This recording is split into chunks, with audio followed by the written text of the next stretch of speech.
estudo, a ação do Espírito Santo através da igreja. Glória a Deus. Um ensinamento muito importante, creio eu que um dos mais importantes para toda a igreja.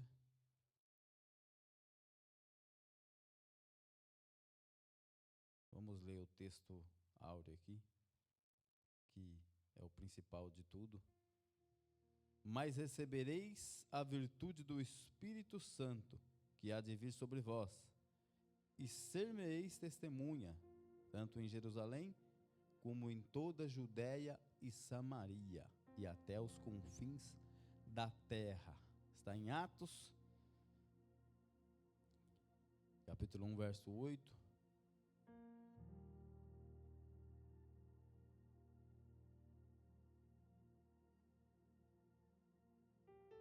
Vamos estar lendo e assim sucessivamente eu vou estar mencionando alguns trechos em nome de Jesus.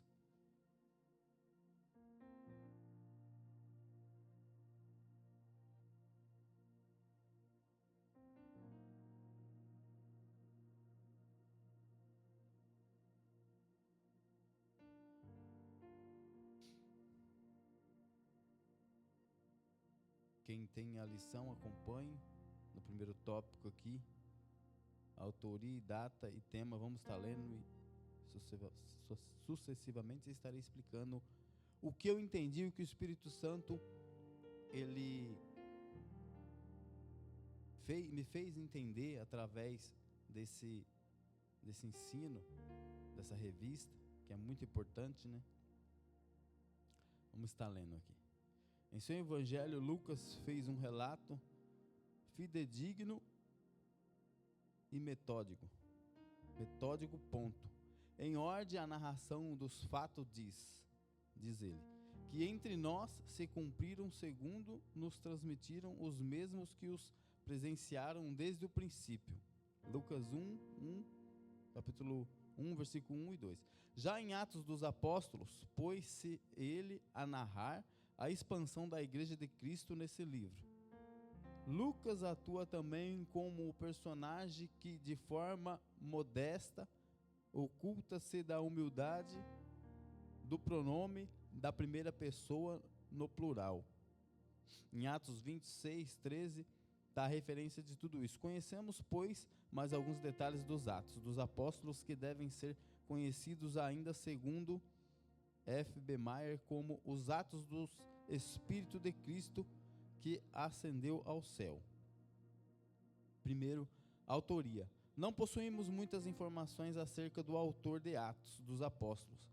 Sabemos apenas tratar-se de um homem excepcional, culto e possuidor de um estilo literário de impressionante grandeza. Haja vista o prólogo de seu evangelho, escrito num grego, se aproxima de um clássico. Lucas 1 e 4. Lucas também era médico e muito amado por todos, pelo que depreendemos de sua obra. Veio ele a converter-se depois da ascensão do Senhor Jesus, a partir da segunda viagem missionária de Paulo. Encontramo-lo a participar ativamente da evangelização dos gentios em Atos 16:10. Aqui menciona a data da composição. Lucas concluiu os Atos dos Apóstolos entre os anos 61 e 63. Portanto, antes da execução de Paulo, e bem antes da destruição de Jerusalém pelos romanos, historiador consciencioso que era, jamais deixaria de mencionar ambos os fatos. Houvesse ele escrito o livro após o ano 70, acerca da historiografia lucana. Manifesta-se a N. Sherry White, que eu não sei ler em inglês, mas eu acho que é mais ou menos isso.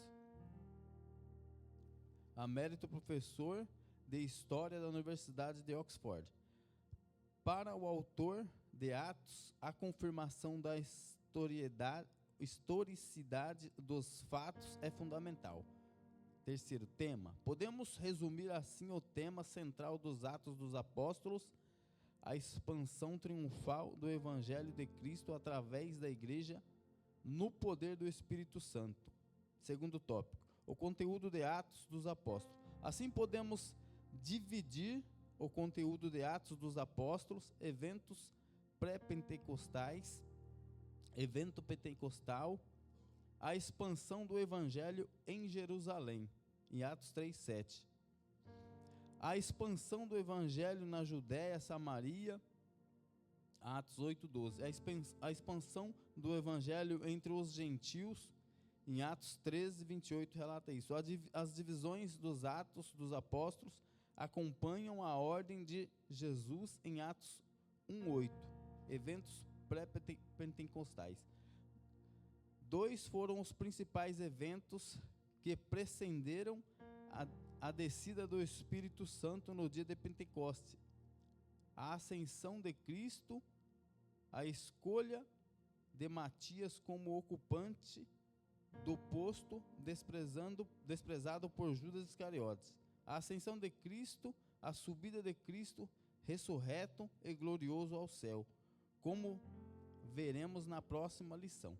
Não foi um artifício mitológico criado por Lucas, mas um fato histórico comprovado e testemunhado por centenas de pessoas. A eleição de Matias, a escolha do substituto de Iscariotes tem de ser encarada como um capítulo importantíssimo na história da igreja cristã. Além do mais, foi o próprio Espírito Santo quem constrangeu a Pedro a prescindir a reunião que culminou com a designação de Matias. A igreja não poderia ser inaugurada com o colégio apostólico incompleto. Eu estou meio ruim para ler porque eu uso óculos, né? Para ler de perto, hoje eu não trouxe óculos. Em Atos 1:15 também relata isso. Tópico 2 aqui, evento pentecostal.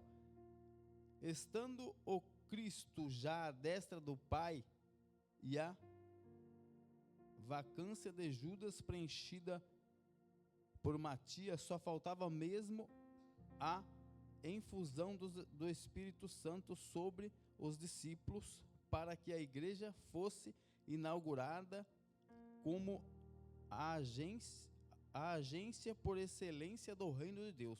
O fato está registrado em Atos, capítulo 2. Na terceira lição, estaremos a discorrer com mais vagar sobre o evento. Por enquanto vamos parar aqui, depois continuaremos. Não era necessário eu estar lendo tudo isso, era só fazer um resumo e estar explicando. Mas eu preferi ler, que é para a gente entender realmente os fatos, né? Onde está, as referências e por que tem tudo isso para a gente aprendermos mais e mais sobre os períodos, né? Qual foi marcado o Atos dos Apóstolos, né? Quando iniciou tudo. Então, muitas das vezes nós pensamos, mas o que é ser cristão, né? Muitas das vezes as pessoas acham que, eu sou cristão. Mas, na realidade, ser cristão, como eu pesquisei aqui, seguidores de Cristo foi usado pela primeira vez em Antioquia. Então, Jesus, ele não criou nada disso. Jesus, ele não criou o cristianismo em si. Jesus, ele veio e pregou a verdade. Jesus, ele veio e disse: eu sou o caminho, a verdade e a vida. Jesus não veio para deixar nenhuma religiosidade, nenhum tipo de religião. Ele simplesmente pregou: eu sou o caminho, a verdade e a vida. Ninguém vem ao Pai senão por mim. Ou seja, Ele é o caminho, Ele é um intermédio entre o Deus Pai. Então, a grande realidade é que as pessoas muitas das vezes se denominam cristão, mas não exerce o verdadeiro evangelho de Cristo, o verdadeiro, o evangelho genuíno de Jesus, que ele pregou até hoje. Para ser sincero, a grande maioria das igrejas não prega o evangelho genuíno. Essa aqui é a grande realidade. E é a realidade que muitos não querem falar. Muitos não querem pregar no altar essa realidade. Eles querem simplesmente ficar falando, afinal de tudo eles não falam nada. Porque Jesus, ele pregou apenas: eu sou o caminho, a verdade e a vida. Mas, diácono Ideilson, é só isso? Sim, é só isso. Jesus diz: o meu fardo, o meu jugo, ele é leve. Então as pessoas, muitas das vezes, eles enfeitam muito. Eles dizem: não, eu tenho que ir na igreja, eu tenho que fazer isso, eu tenho que fazer aquilo. Quando na verdade você tem que simplesmente exercer o amor de Cristo. É o amor de Cristo. Tudo se resume nos 2 mandamentos. Jesus resumiu os 10 mandamentos em apenas 2. Qual é os 2?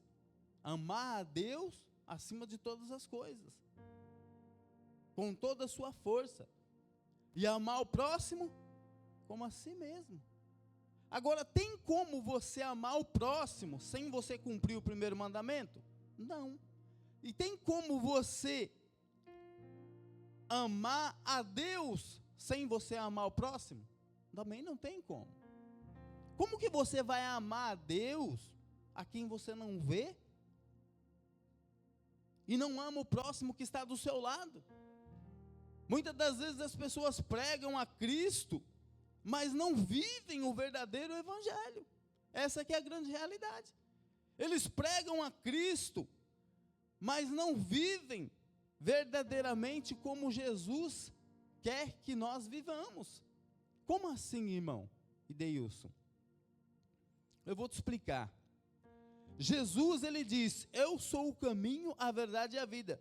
Aqui, quando eles foram chamados de cristão pela primeira vez, aqui explica detalhadamente, né? Seguidores de Cristo foi usada pela primeira vez em Antioquia, na Síria, por habitantes judeus, gentios, para descrever os discípulos de Jesus, conforme narrado em Atos 11:26. Inicialmente o termo tinha um caráter pejorativo ou descrito pelos habitantes locais, passando depois a ser adotado pelos seguidores, pelos seguidores, né? No caso, quem segue é Cristo, né? Significado ou partidários de Cristo, ou seja, aqueles que seguem a Cristo, aqueles que participam, né, foram chamados. Mas antigamente, o nome original, os primeiros cristãos judeus chamavam-se a si mesmo de o caminho. Por quê?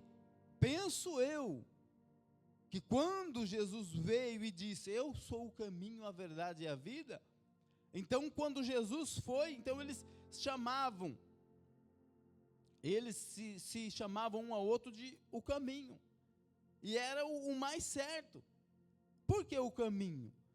Porque ninguém vai ao Pai senão por mim, ele falava. Então, quando nós andamos pelo caminho, quando nós andamos como Jesus quer que nós andamos, quando a virtude de Deus, logo vemos que o significado de virtude também tem tudo a ver com o que Jesus quer nos ensinar. Vamos ler aqui: virtude é uma qualidade moral positiva, definida como uma disposição habitual e firme para praticar o bem. Representa a excelência de caráter, integridade, força moral que guia o comportamento humano de acordo com a ética, o dever, princípios positivo. É considerada o justo meio entre vício adquirido pelo hábito. Principais aspectos, conceitos de virtude. Na etimologia, origina-se do latim virtus, significando força, coragem ou poder de agir, hábito do bem. Não é apenas uma ação isolada, mas uma inclinação constante para agir. Ou seja, Você, quando recebe a virtude do Espírito Santo, o próprio Jesus disse: recebereis a virtude do Espírito. Então, muitas das vezes a pessoa enxerga isso como uma mágica. Não, eu vou ter o Espírito Santo e tudo vai acontecer. Não é simples assim. Por que não é simples assim? Você tem que ter o quê? Uma disposição. Você tem que criar um hábito de amar a pessoa. Jesus diz: amar os seus inimigos. Nós temos que amar aquelas pessoas que nós sabemos que maldizem a gente, que diz mal da gente, ou que você sabe que aquela pessoa por alguém, você sabe, não estou querendo dizer aqui de fofoca, mas a gente sabe quando a pessoa não vai muito com a nossa cara, a gente sente isso, mas isso não quer dizer que você tem que virar a cara para ela, ou que você tem que fazer pouco caso dela. Você tem que amá-la, você tem que orar por ela. Se ela precisar de alguma coisa, você tem que estender a mão. Porque a Bíblia diz que nós temos que amar os nossos inimigos, que nós temos que amar o nosso irmão como nós mesmos. Então, a virtude do Espírito nada mais é que exercer os 2 mandamentos que Deus resumiu: amar a Deus acima de todas as coisas e amar o próximo como a si mesmo. Isso é exercer a virtude do Espírito. Mas é fácil? Não, não é fácil. Se fosse fácil, o mundo não estava do jeito que está. As pessoas se odeiam, as pessoas não se toleram mais. As pessoas, muitas das vezes, até mesmo dentro dos templos. Eu não vou dizer igreja porque a palavra de Deus fala que a igreja somos nós. Nós somos templo do Espírito Santo. Aqui é só mesmo um templo, um lugar onde você se reúne com os irmãos para adorar o Deus vivo e poderoso. Mas a igreja somos nós. Nós somos templo do Espírito Santo. E tem muita gente que está dentro da igreja, mas está longe de cumprir e de obedecer e de demonstrar a virtude a qual Deus prometeu que ia nos entregar. E de fato Ele já nos entregou essa virtude. Quando Ele morreu na cruz e disse: está consumado, essa virtude, nós já temos esse livre acesso a essa virtude do Espírito Santo. Mas nós temos que estar disposto a exercer essa virtude. Porque isso não é uma mágica. Não, eu não recebi o Espírito Santo. Você pode ser batizado com o Espírito Santo e mesmo assim não exercer a virtude do Espírito Santo. Ah, que susto. Não pode ser. Eu sou batizado com o Espírito Santo, eu falo em línguas. E daí? E daí? Falar em língua é um dom de Deus. Não quer dizer que você tem o dom de falar em língua, que você vai exercer a virtude do Espírito Santo. Não tem nada a ver uma coisa com a outra. Por quê? A palavra de Deus fala que o reino dos céus é tomado por esforço. Então, se é tomado por esforço, é porque não é fácil. Sim ou não? Porque se fosse fácil, você receberia o Espírito Santo e ponto, eu estou salvo, fui batizado com o Espírito Santo. Não, não é assim. Pelo menos até onde eu entendo, não é assim. Você recebeu o Espírito Santo. Você recebeu a virtude do Espírito Santo, ou seja, Deus deu o seu único filho para morrer por nós. Ele veio, cumpriu a missão dele, foi para a destra do Pai e deixou o Consolador. O Espírito Santo, ele é o nosso ajudador, porque sozinho não conseguimos nada.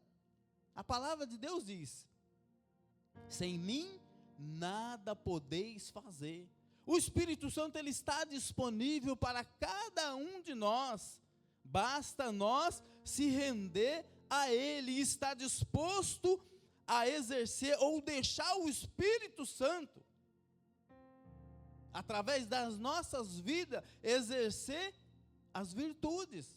O Espírito Santo, ele vai falar no nosso coração quando nós dermos liberdade para Ele falar ao nosso coração. O que nós temos que fazer? Um irmão falou mal de mim, o Espírito Santo vai falar, porque você recebeu essa virtude já, sim ou não? Mas a sua consciência, ou o seu eu, também vai querer se manifestar. Ah, mas eu nasci de novo, eu sou uma nova criatura em Cristo Jesus. Amém. Mas e a velha? A velha morreu? Não.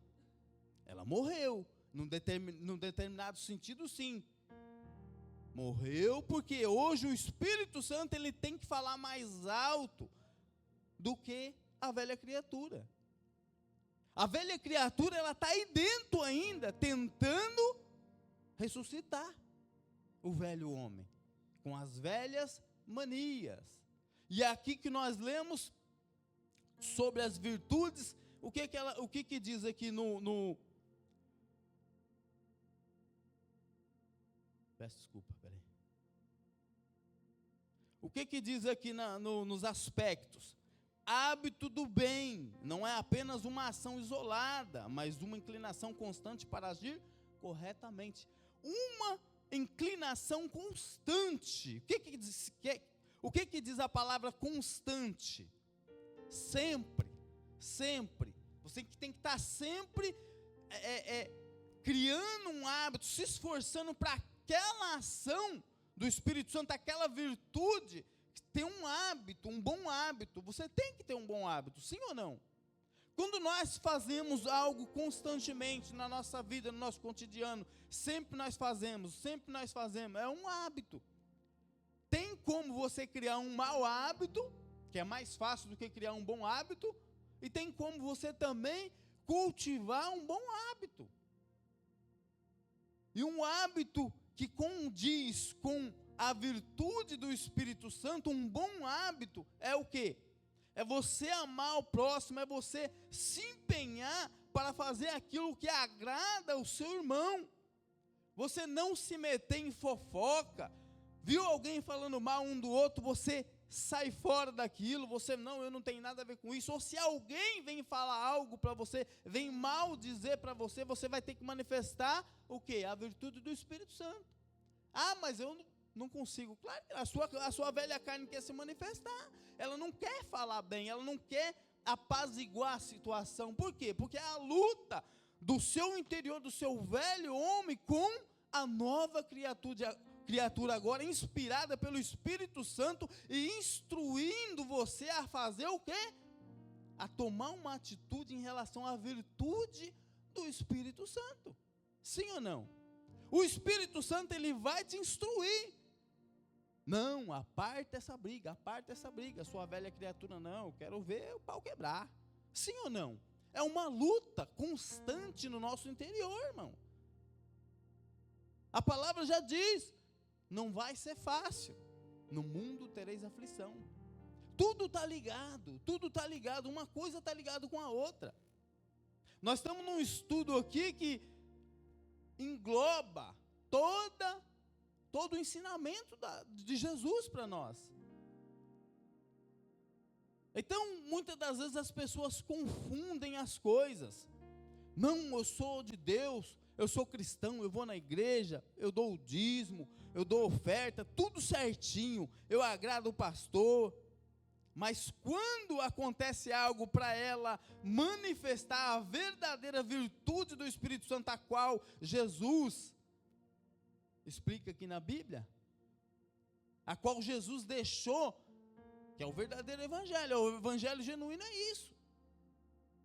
É melhor você fazer bem para o seu irmão, é você apaziguar uma briga lá fora, você fazer de tudo para aquele irmão não venha brigar, não venha discutir, ou aquele irmão está precisando de algo, você se empenhar para ajudar ele, do que muitas das vezes você vir na igreja, ajoelhar, orar e virar as costas para o seu irmão.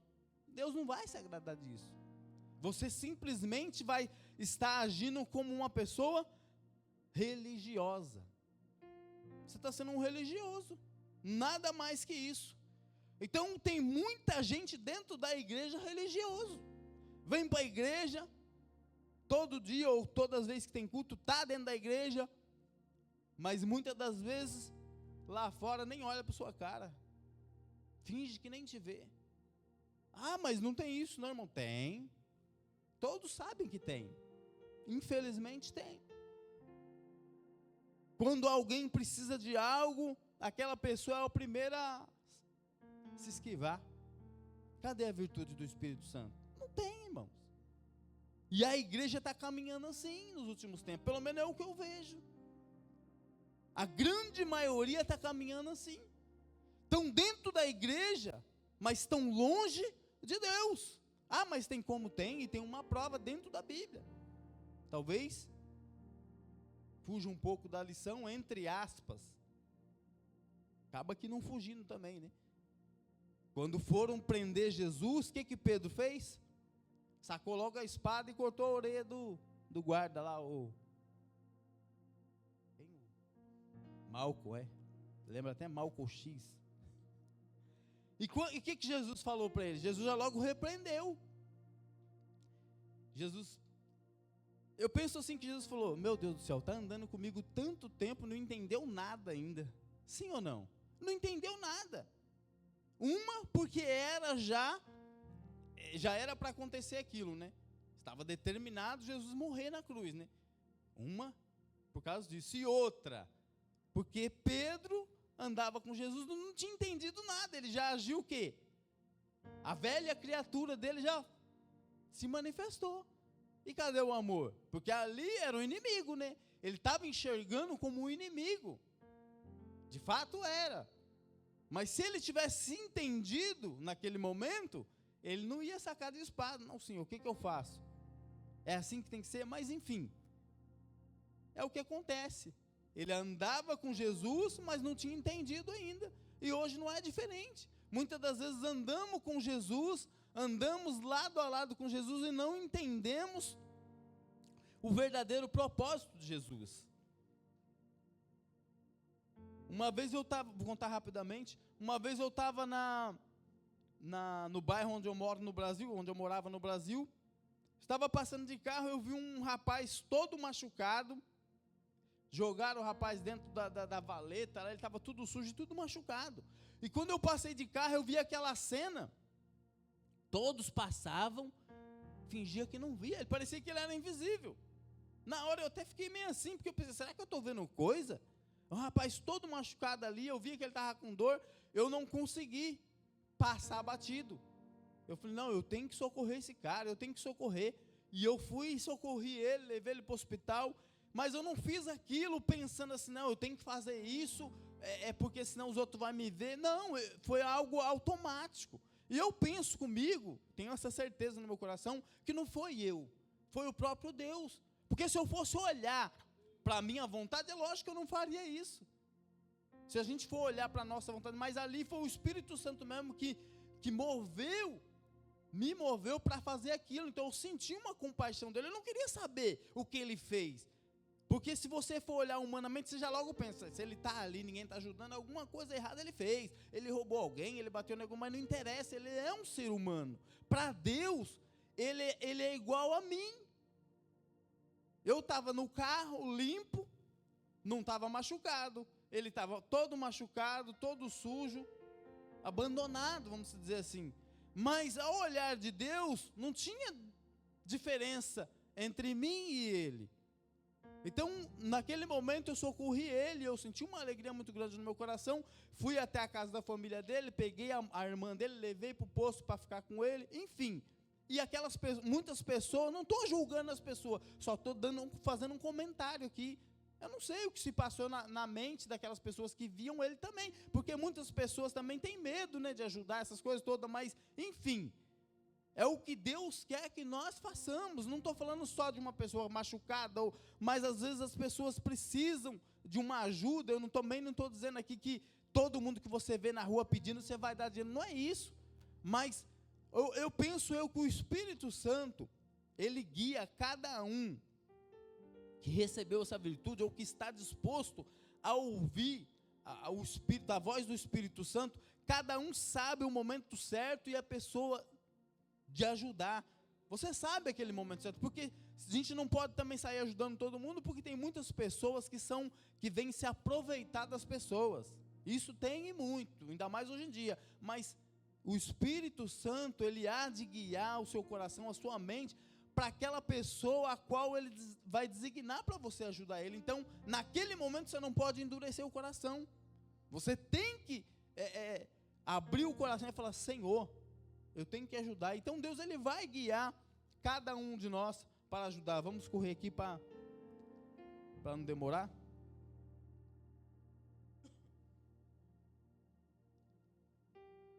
Estávamos no tema, né? Podemos resumir assim o tema central dos Atos dos Apóstolos, a expansão triunfal do Evangelho de Cristo através da igreja e do poder do Espírito Santo. Assim podemos dividir o conteúdo em Atos dos Apóstolos, eventos pré-pentecostais, pentecostal, Evangelho de Jerusalém, a expansão do Evangelho de Judeia, Samaria, a expansão do Evangelho entre os gentios, em Atos 13, 28, as divisões de Atos dos Apóstolos acompanham a ordem de Jesus em Atos 1, 8.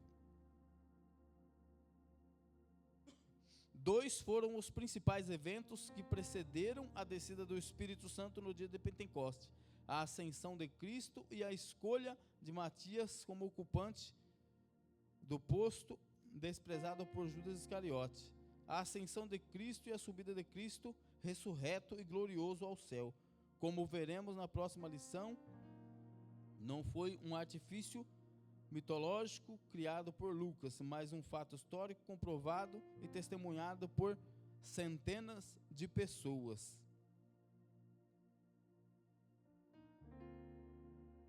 Constrangeu Pedro a presidir a reunião que culminou com a designação de Matias. A igreja não poderia ser inaugurada com o colégio apostólico incompleto. Atos 1, 15, 20. Evento pentecostal: estando o Cristo já à destra do Pai e a vacância de Judas preenchida, eu já tinha lido até aqui, né? Por Matias, só faltava mesmo a efusão do Espírito Santo sobre os discípulos, para que a igreja fosse inaugurada como a agência por excelência do reino de Deus. O fato está registrado em Atos capítulo 2, na terceira lição. Aqui, irmãos, para aqueles que ainda não viram, não estudaram essa primeira lição, é uma referência de tudo, de uma explicação dos fatos, né, que aconteceu em Atos, né? Então aqui você vai lendo, depois você vai acompanhando em Atos para você entender, né, certinho. Mas resumindo tudo, a expansão da igreja começou em Atos, e aqui está explicando como a igreja ela foi expandindo até o dia de hoje. Mas o resumo geral de tudo, para a gente não demorar muito, o que nós temos que entender com isso é o quê? Que antes, quando Pedro, né, guiado pelo Espírito Santo, iniciou toda essa trajetória que é explicada em Atos, a expansão da igreja e tudo mais, até os dias de hoje, que alcançou as nossas vidas, tudo aquilo teve uma simplicidade e um amor genuíno, um amor verdadeiro, que é o que falta nos tempos de hoje. Eu volto a dizer, muitos estão pregando a Cristo, estão pregando o Evangelho, mas não estão vivendo o Evangelho genuinamente falando. Explicam, mas quando é para exercer o amor, quando é para exercer aquilo que o Espírito Santo, a virtude do Espírito Santo, a pessoa não exerce. Hoje não é diferente. Hoje nós temos que fazer o quê? Se empenhar para que essas virtudes do Espírito Santo é manifestada na nossa vida. E para que aquelas pessoas lá fora vejam o verdadeiro Evangelho em nossas vidas. Em nossas vidas. Porque a virtude do Espírito Santo ela é manifestada em nossas vidas através do Espírito Santo quando nós damos espaço para o Espírito Santo agir, quando nós entendemos verdadeiramente aquilo que Cristo quis passar para nós, amar o próximo. Nós temos que ser tolerante, nós temos que amar, nós temos que ter a mansidão do Espírito Santo. Esse é o verdadeiro Evangelho. É você amar verdadeiramente, não é você, qualquer coisinha você discutir, você não tolerar o seu irmão, você não querer ajudar, você não querer acolher. Isso tudo não tem nada a ver com o cristianismo, com o evangelho de Cristo. Então as pessoas muitas das vezes vivem um evangelho falso, um cristianismo, uma religiosidade, mas o verdadeiro evangelho são poucos que entendem, são poucos que se empenham para viver isso. Porque muitas das vezes a pessoa acha que ser de Cristo é estar na igreja todo dia que tem culto. Não estou falando aqui para você não vir ao culto, não é isso. Mas não adianta você vir ao culto e não exercer a virtude do Espírito Santo. Não deixar o Espírito Santo verdadeiramente sobressair através da sua vida. Porque é isso que eles vão ver lá fora. Eles não vão ver você de terno e gravata. Eles não vão... o que vai impactar eles lá fora não é a sua vestimenta. Não é a sua vestimenta. Não é eles verem você todo dia parar o carro na frente da igreja. Aquele irmão todo dia está na igreja. Não. Eles vão ver o quê? O seu caráter em Cristo Jesus. O Espírito Santo moldando o seu caráter. Quando o Espírito Santo molda, você se deixa permitir o Espírito Santo moldar o seu caráter, aí sim vai ter um impacto lá fora, vai ter um impacto. As pessoas elas vão conseguir, elas vão começar a ver a virtude do Espírito Santo através da sua vida. Aquela pessoa é diferente.